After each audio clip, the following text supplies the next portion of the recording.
Hello everyone, salut à tous. Nous chez vous, c'est vous et nous.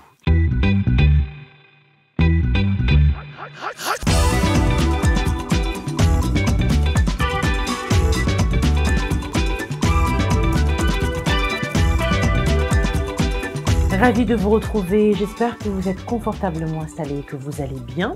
Comme vous le constatez, nous sommes encore en dehors des studios de la VOA pour répondre à la distanciation sociale.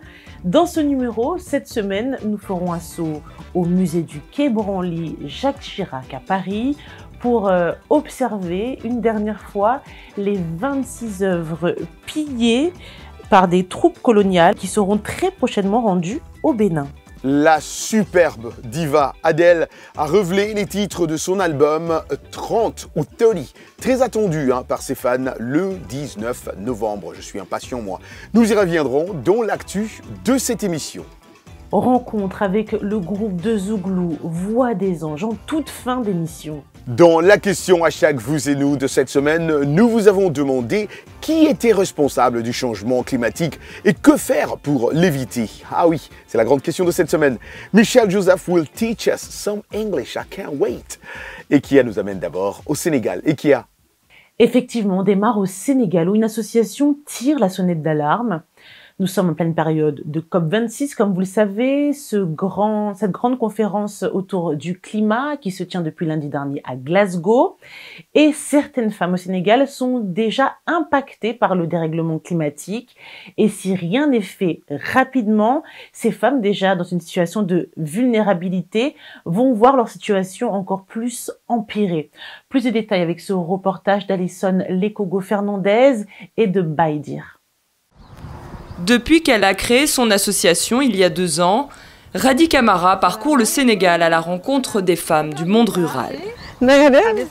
Ça va bien. Son objectif, promouvoir leur autonomisation à travers l'entrepreneuriat vert.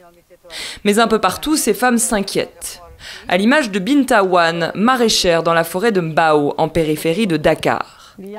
Ici, les pertes agricoles ont considérablement augmenté depuis 3 ans et les légumes ne poussent plus comme avant. Ça, c'est le soleil, c'est dû au soleil, aux chaleurs extrêmes, mais également à la contamination des sols due à la pollution, au gaz à effet de serre. Chaque année, elle arrivait à produire jusqu'à 67 kilos qu'elle revendait pour pouvoir subvenir à ses besoins et aux besoins de ses enfants. Donc cette année, ça veut dire que ce groupement ne pourra pas vendre d'aubergines.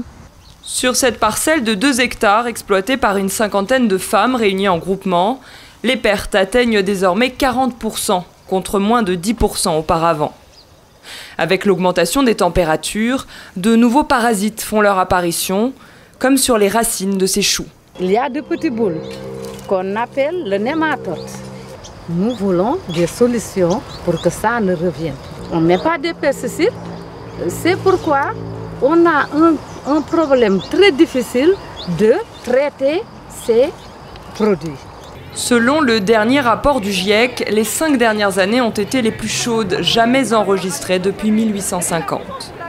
Et l'Afrique est particulièrement exposée au choc climatique, alors qu'elle ne produit que 4% des émissions de gaz à effet de serre. Un paradoxe que Radi Camara entend dénoncer à travers cette marche, organisée à quelques jours de l'ouverture de la COP26 à Glasgow, en Écosse, une marche qui a réuni une centaine de femmes. Nous avons envie aujourd'hui, à travers cette marche, que la voix des femmes sénégalaises, la voix des femmes africaines, qui d'ici 10 ans seront confrontées à une extrême pauvreté, soit entendue et soit mise sur la table des négociations pour que l'injustice climatique ne soit plus de rigueur.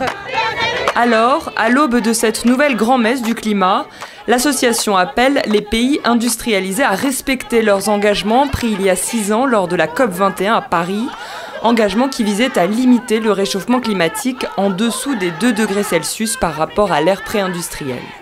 Alison Lekogo-Fernandez pour VOA Afrique, Dakar. Vive le respect des engagements de Paris!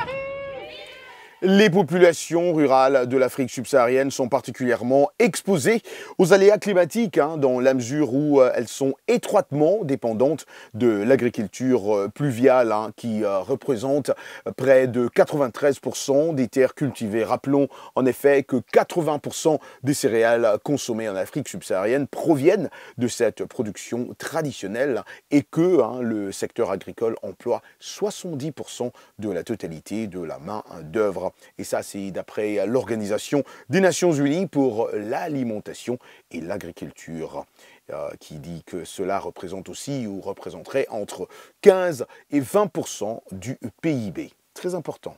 N'allez pas oublier cette information-là, c'est très important. Et donc, on doit conserver la nature. Écoutez, il est l'un des artistes plasticiens les plus connus avec ses masques réalisés à partir de bidons d'essence récupérés. Le Béninois Romuald Azoumé s'est prononcé sur la COP26 en dénonçant ce qu'il appelle l'hypocrisie des dirigeants et leur manque de courage face à l'urgence climatique qui est déjà une réalité en Afrique. Les détails ici, c'est avec Thierry Kaoré. Selon un rapport de l'Organisation des Nations Unies, le continent africain a été particulièrement vulnérable au changement climatique ces dernières années. Une situation qui a contribué à aggraver l'insécurité alimentaire, la pauvreté et les déplacements de population. L'artiste béninois Romuald Azoumé, âgé de 59 ans, veut que la question du changement climatique soit prise très au sérieux. Il y a beaucoup d'hypocrisie. C'est le mot qu'il faut utiliser. Il n'y a pas seulement beaucoup d'hypocrisie. Il y a beaucoup de mauvaise foi. Pas seulement d'hypocrisie, mais de mauvaise foi. Toujours selon le même rapport de l'ONU, si rien ne change, jusqu'à 118 millions de personnes extrêmement pauvres seront exposées à la sécheresse, aux inondations et aux chaleurs extrêmes sur le continent d'ici 2030. Il est donc temps d'agir. Allons-nous avoir des morts avant de commencer à réagir ou allons-nous anticiper maintenant? Donc, on a l'impression de prêcher dans le vide parce que l'inondation, ça n'arrive qu'aux autres. Oui, ça n'arrive qu'aux autres, c'est ça, que ça n'arrive qu'aux autres. Parce que les gens vous disent, pendant 50 ans, on n'a jamais vu ça. Moi, de ma vie, je n'ai jamais vu ça. Mais ça peut arriver. Ça peut arriver parce que tu ne fais rien pour éviter ça.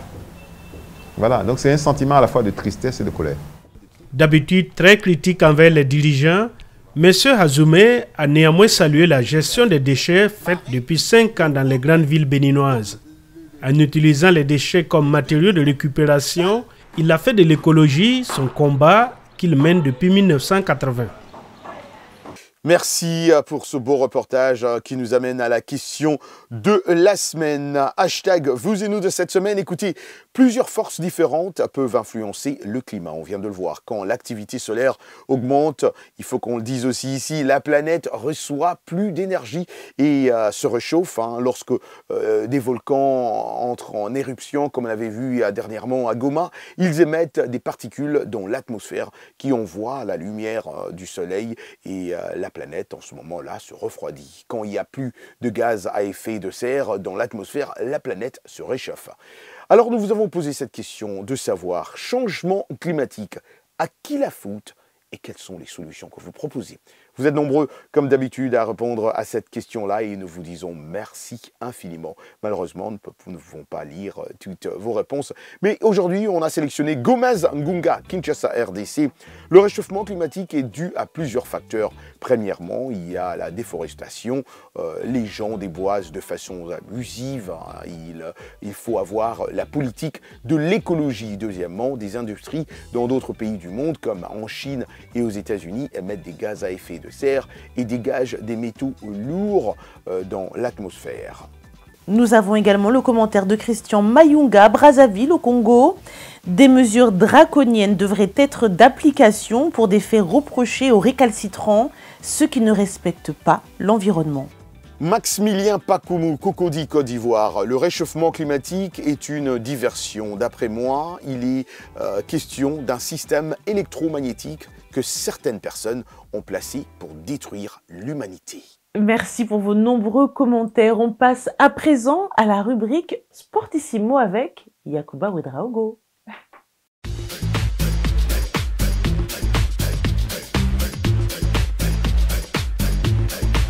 Salut à tous, direction l'Afrique du Sud pour commencer avec un sport qu'on ne retrouve que dans la nation arc-en-ciel, le spinning. Cette discipline attire les amateurs d'adrénaline. Né dans les townships, ce mélange de vitesse et de chorégraphie est devenu un sport automobile officiel. Un premier tournoi a eu lieu à Alberton, à 15 km de Johannesburg, après 2 ans de suspension à cause du Covid. Suivez. Vrombissement de moteurs et nuages de fumée. C'est un spectacle typiquement sud-africain qui reprend. Pour cette reprise, le spinning a rassemblé à Alberton plus d'1 millier de personnes venues admirer les cascades des pilotes, parmi lesquelles Tracy Lee May, l'une des rares femmes dans cette discipline. Le car spinning est une forme de sport automobile où vous avez le droit de faire ce que vous voulez et d'être qui vous voulez. C'est une sorte de sport freestyle, vous avez des cascades, vous avez des donuts. C'est comme une combinaison de tous les différents sports automobiles liés en un seul et c'est tellement amusant. Au volant de sa voiture, ce spinner recherche de fortes sensations. J'aime l'adrénaline que ça me donne. J'ai d'abord commencé par un quad avant de faire du spinning. Et quand je me suis lancé dans le spinning, j'ai acheté ma première voiture et j'ai commencé dans les rues et c'est comme ça que nous l'avons construit et maintenant nous le faisons dans une arène. Né dans les années 80 dans les townships sud-africains, le spinning est aujourd'hui officiellement considéré comme un sport automobile dans le pays, mais reste attaché à ses origines underground. La raison pour laquelle nous venons ici est essentiellement parce que nous avons un style de vie différent, nous avons un hobby différent. On aime le spinning, on aime sentir la fumée, c'est ce qu'on aime faire. Ces voitures sont aujourd'hui modifiées et entretenues par leurs propriétaires. Le spinning était à l'origine un rite de gangster pendant l'apartheid. Les gens volaient des voitures et allaient faire la fête dans les townships. Alors ils faisaient tourner les voitures et pendant les funérailles aussi, ils faisaient tourner les voitures. Parce que c'est la culture, c'est ce que les gens aiment voir. Le spinning ne se limite plus aux townships, il attire aujourd'hui toutes les communautés du pays. Ça vient d'Afrique du Sud, mais maintenant c'est international parce que le jeudi ici, vous avez des gens qui viennent de New York, d'Australie, de n'importe où pour venir assister au spinning. Ce sport automobile permet même à certains jeunes de gagner leur vie. Une poignée de ces pilotes sont désormais des professionnels. C'est le cas de Tracy Lee May qui participe à des compétitions organisées à New York, en Angleterre ou même au Pakistan. Un cri de cœur à présent, celui du président de la FIFA, Gianni Infantino, à propos des sportifs afghans. La communauté internationale doit intensifier ses efforts pour aider les athlètes afghans à être relogés dans des pays tiers après le retour au pouvoir des talibans en août en Afghanistan, a déclaré le président de la FIFA. C'était lors d'une visite à Doha au Qatar qui accueille la prochaine Coupe du Monde en 2022. Plus de 150 athlètes afghans, parmi lesquels 50 footballeuses, ont été évacués courant octobre vers le Qatar avec leurs familles en coordination avec la FIFA, mais des centaines d'athlètes se trouvent toujours en Afghanistan et demandent à partir. Si le Canada, les États-Unis, le Mexique, l'Australie et la Nouvelle-Zélande, 5 grands pays qui accueilleront dans les 2 prochaines années afin que les 2 prochaines éditions, après la Coupe du Monde du Qatar, la Coupe du Monde masculine et féminine, et s'ils pouvaient nous donner un signal et accueillir certaines de ces filles, je pense que ça enverrait un message fort de solidarité et d'unité que seul le football est capable de transmettre. Pour finir, une paire de baskets qui coûte près d'1,5 million $, c'est celle portée par la superstar Michael Jordan au début de sa carrière, vendue à 1,472 million $. Lors d'une vente de luxe à Las Vegas, a annoncé Sotheby's, la maison de vente. Les baskets habillées de rouge et blanc ont été portées par la légende du basket américain. Lors du 5e match de sa première saison avec les Chicago Bulls, la paire était un cadeau de la part de Michael Jordan à Tommy Tim Lewis III, qui était ramasseur de balles pour les Denver Nuggets pendant la saison 1984-85. La valeur du marché des objets liés à la superstar retraitée du basketball est montée en flèche depuis la sortie de The Last Dance, un documentaire ESPN Netflix qui retrace la saga de Jordan et de ses Chicago Bulls. Voilà, c'est tout pour cette rubrique consacrée au sport. On se retrouve le mois prochain. Au revoir. Merci Yacouba, nous allons maintenant prendre une courte pause et se retrouver dans quelques instants. À tout de suite.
Mbote Ndeko Eli Sango, Mbote Nabino Banso, Mozali Kolanda, Saona Lingala, na la Voix de l'Amérique, Uto, Washington DC. Sango ya Mokili Lelo, c'est votre nouveau rendez-vous d'actualité en Lingala de la Voix de l'Amérique. Tous les jours, de lundi à vendredi, nous vous proposons 2 éditions d'actualité. La première de 17h à 17h30 temps universel et la deuxième de 19h30 à 20h temps universel. Politique, société, culture, économie, sport. La rédaction Lingala de la Voix de l'Amérique vous donne rendez-vous pour décrypter l'actualité congolaise, africaine et du monde. Sango ya Mokili Lelo, c'est tous les jours, de lundi à vendredi, sur nos ondes et celles de nos stations partenaires, dans l'une des plus belles langues d'Afrique, le Lingala.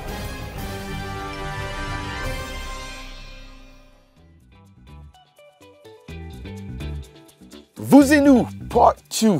Et voilà, comme d'habitude, il est temps d'apprendre l'anglais et c'est avec Michel Joseph dans Anglais Express. Bienvenue à l'Anglais Express. Quand les personnes dans une conversation sont d'accord ou partagent les mêmes expériences, on entend ces expressions courantes. And so do I au présent, et moi aussi, et moi de même. And so have I, c'est le verbe avoir au présent. And so am I, c'est le verbe être au présent. And so was I, c'est le verbe être au passé. Pour ces exemples, nous allons rester dans le présent.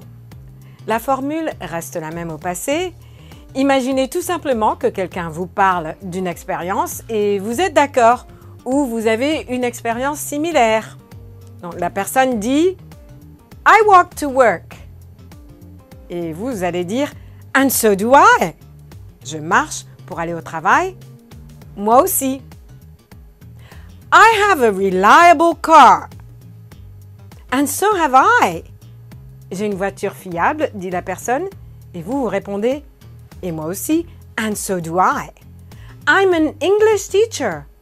And so am I. Je suis prof d'anglais.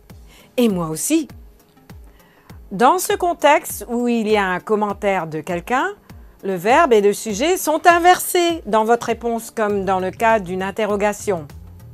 Ça complique un peu les choses. Donc, je répète, vous allez dire « And so do I » et moi aussi. On ne dira pas « And so I do »,« And so I have » ou bien « And so I am ». Vous n'allez pas dire ça. « And so do I »,« And so have I ». Mais heureusement, il existe une expression familière passe-partout pour la première personne que l'on emploie avec tout verbe, que cela soit au présent ou au passé. Me too, moi aussi, ça règle le problème. Puisque je n'ai personne à mes côtés, imaginez tout simplement que je suis en compagnie de quelqu'un qui dit « I'm happy », je suis heureuse ou je suis heureux. Voici les réponses possibles. La personne dit « I'm happy », je suis heureuse. Et vous allez répondre « And so am I », verbe être au présent. Ou bien « Me too », moi aussi. C'est simple. Au passé, « I was happy, j'étais heureuse. And so was I. Et puis la formule plus simple, me too. Et comme vous le remarquez, l'expression me too s'emploie au présent tout comme au passé et dans tout contexte. C'est la réponse de facilité par excellence. Si vous ne savez pas quoi répondre ou comment répondre, dites tout simplement « me too ». Donc, ils peuvent vous raconter toutes sortes de choses et vous dites « me too ». Et tout le monde comprendra. Il y a aussi le cas où vous expliquez ce que vous avez en commun avec quelqu'un d'autre. Donc, vous allez dire « I'm a student and so is she ». Ou bien « and she is too ». Je suis étudiante et elle aussi. I'm happy and so are you. And you are too. Je suis heureuse et tu l'es aussi. I walk to work and so does he. And he does too. Je marche pour aller au travail et lui aussi. Et voilà pour l'Anglais Express. Merci Michel. Vous pouvez retrouver toutes les leçons d'anglais, comme vous le savez sans doute, sur le site www.voaafrique, rubrique Vous et nous. Place à présent notre rubrique Actualité.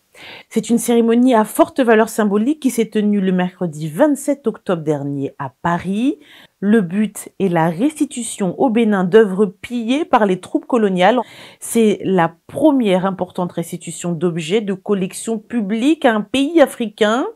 Jusqu'au 31 octobre, le public pouvait gratuitement découvrir 26 œuvres des trésors royaux d'Abomey, le trône du roi Béanzin, des statues totems de l'ancien royaume d'Abomey et bien d'autres pièces jusqu'ici conservées au musée du Quai Branly Jacques Chirac à Paris. Le 2 novembre, c'était la journée contre l'impunité des crimes commis contre les journalistes.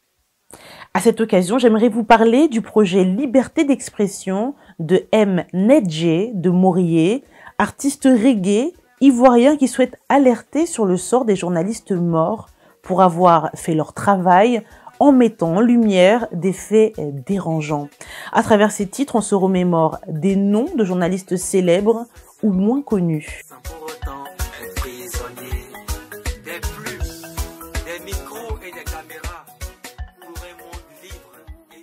Une information aussi que je dois vous donner, pour chaque CD vendu, 1 € sera reversé aux familles des disparus. Je le disais en titre, la diva pop britannique Adele a révélé les titres de son album 30, très attendu par ses fans le 19 novembre. 6 ans après son dernier opus et 15 jours après avoir sorti le single Easy on Me, auréole de début record. Cet album qui se compose de 12 chansons s'ouvre par un morceau intitulé Strangers by Nature et se termine par Love is a Game, a révélé la chanteuse sur Internet. Des titres tels que Woman Like Me, Hold On et To Be Loved figurent aussi sur cet album. Le titre de l'album 30 ou 30 est une référence à son âge quand elle a commencé l'album il y a 3 ans, alors que la vie de l'interprète de Hello ou Someone Like You n'était que tourment. Alors la londonienne exilée à Los Angeles s'est récemment longuement livrée dans le magazine Vogue pour dire à quel point ce disque fut cathartique. Et donc là, nous sommes impatients aussi d'attendre les chansons qui vont y être.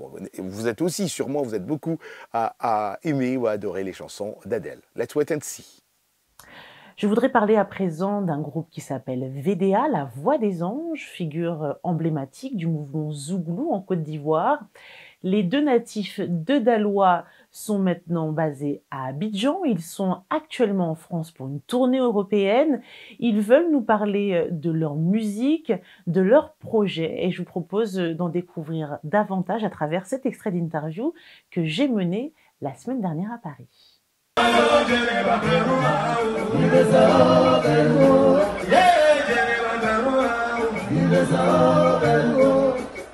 Salut tout le monde, ici à la base je suis Pitch VDA, le nom à l'état civil c'est Oko Kore Samuel.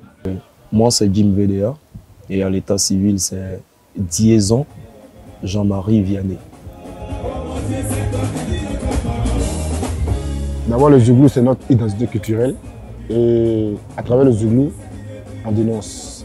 On dit tout ce qui se passe, voilà, tout ce qui a trait à la vie, les faits de société, on dénonce. Voilà, donc on s'est dit que nous, quand on vient dans cette musique, c'est pour aussi dénoncer, parler de l'état de la société. Donc c'est pourquoi on a choisi ce genre de musique.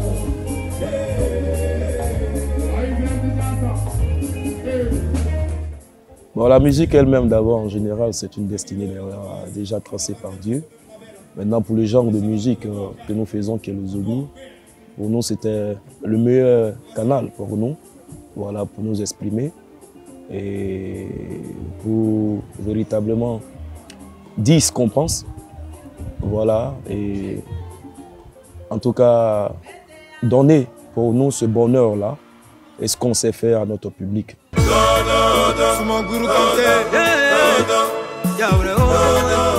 Ben, nous, on écoute tout le monde. Voilà, et je pense que toutes ces grosses têtes, ces sommités, je vais dire ces aînés-là, nous ont motivés véritablement à venir à la musique pour ce que nous sommes aujourd'hui. Mais Désir Champion, particulièrement, c'était notre idole. Et nous, c'était d'abord l'interprétation. Quand je parle d'interprétation, c'est-à-dire que pour ceux qui sont au pays, en Côte d'Ivoire, ils savent, voilà, c'était dans les bars, les maquis, voilà. Et nous chantions plus les chansons de Désir Champion. Voilà, quand nous interprétions hier. Et c'est là que tout est parti. Et donc, ça a été vraiment dommage pour nous. Et c'est la vie. Et puis, voilà, on essayera de pérenniser, voilà, ce qu'il nous a donné. Et puis, voilà, le Zouglou vivra.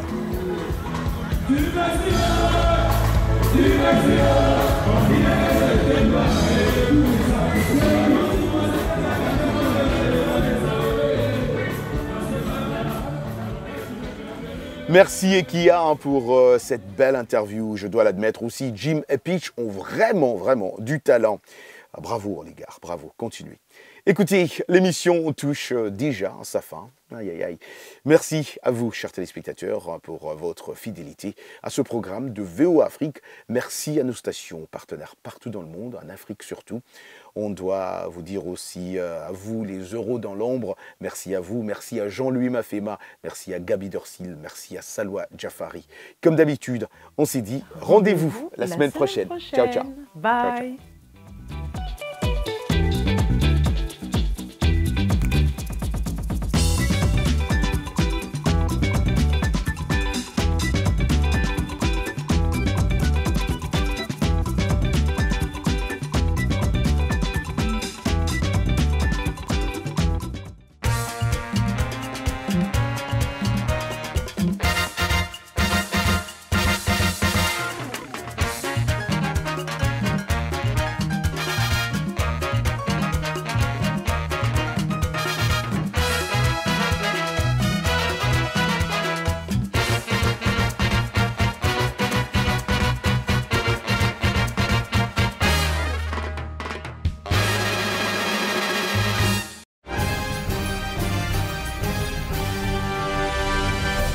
Mbote Ndeko Eli Sango, mbote na bino banso, bozali kolanda Saona Lingala na la voix de l'Amérique, Buto, Washington DC. Sango ya Mokili Lelo, c'est votre nouveau rendez-vous d'actualité en Lingala de la voix de l'Amérique. Tous les jours, de lundi à vendredi, nous vous proposons 2 éditions d'actualité. La première de 17h à 17h30 temps universel et la deuxième de 19h30 à 20h temps universel. Politique, société, culture, économie, sport. La rédaction Lingala de la Voix de l'Amérique vous donne rendez-vous pour décrypter l'actualité congolaise, africaine et du monde. Sango ya Mokili Lelo, c'est tous les jours, de lundi à vendredi, sur nos ondes et celles de nos stations partenaires, dans l'une des plus belles langues d'Afrique, le Lingala.